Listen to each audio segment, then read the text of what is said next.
Smart's departure should send a message to Brown specifically, even in signing this extension. We talked about earlier in the show, it's not a guarantee he'll be here through 2029.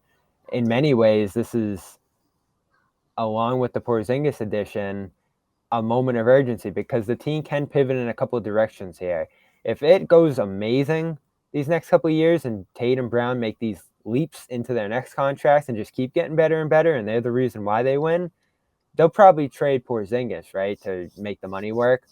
But if, as we said, you're testing now, Marcus is gone, you can't blame Marcus anymore, same problem still exists with these two leading the team. At that point, you do have Porzingis here on a 3-year deal as that second star, and you can look into what additional pieces you might be able to get for Brown here. Because money-wise, to me, John, going back to the Porzingis deal and now this extension, it doesn't add up to me. Like, there's got to be a limit for this, and all the credit in the world to Wick. We didn't think he had the stomach for this, and he did last year, and now he's committing $600 million to Tatum and Brown. But they have some outs if they want to pivot in different directions here and downsize salary-wise. And it seems like they already tried to with Brogdon. And we can get to him before we get out of here. But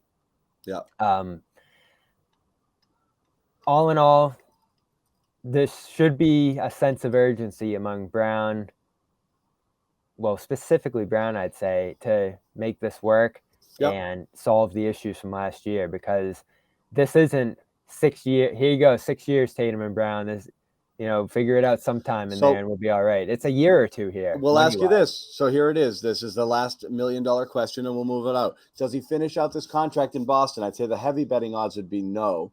But what do you think? I mean, how long will he be here? Oh, it's really tough to say today. Yeah, the odds are no. I do think, though, at their core, they really want to make this work. Again, they've tried everything except addressing these two. And they took a long look at Durant last summer, and I know the price was massive.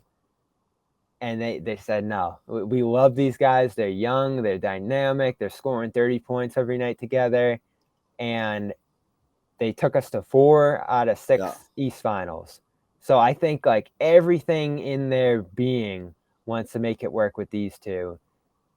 But it just depends how you feel about their ability to win a title over the next year or two. Like, doesn't the Heat turn up immediately if they lose in the East Finals again this year? It does. The other problem is that this is where the drafting killed them and the no picks killed them, because the only way you can possibly build around a team with this many expensive stars is to have drafted well and have players making big contributions on rookie deals. And right now they have none of those. So another way to get a little cheaper is, if they hit on a player or two over the next couple of years, let's say that Golden State pick ends up pretty good, then you can start to look at moving the other pieces, right. Like when Brogdon's not here anymore, with Horford, potentially, I don't think you need to trade Derek White, because I think that's going to be a tremendous value at his contract right now, the way he's playing.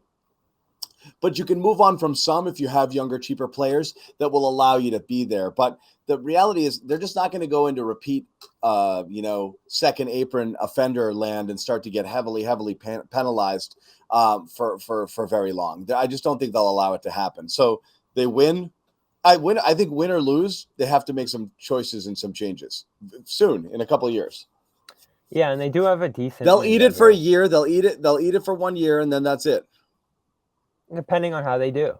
Yeah. Like if they excel, I think they obviously will start paying more and figure out how to do that. Just to keep the core together here, if this proves to be the right mix.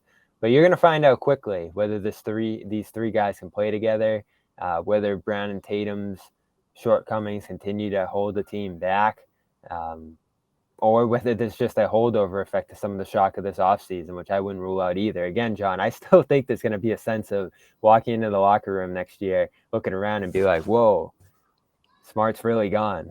Yeah, it'll be weird. And Grant, because he was such a vocal presence, you couldn't not notice him, like you'd go to shoot around. And these are guys they beat up on. Like, it's shut up, Grant. Oh, it's like Smart's taking the fall again tonight from all the fans. Yeah. No, you lost, whether it's leadership or not, you definitely lost personality and part of the character of the team. Doesn't mean it can't be better, and doesn't mean that they can't be better. But you did lose something there. Last question I'll ask before we wrap it here: will Romeo Langford find a home in the NBA?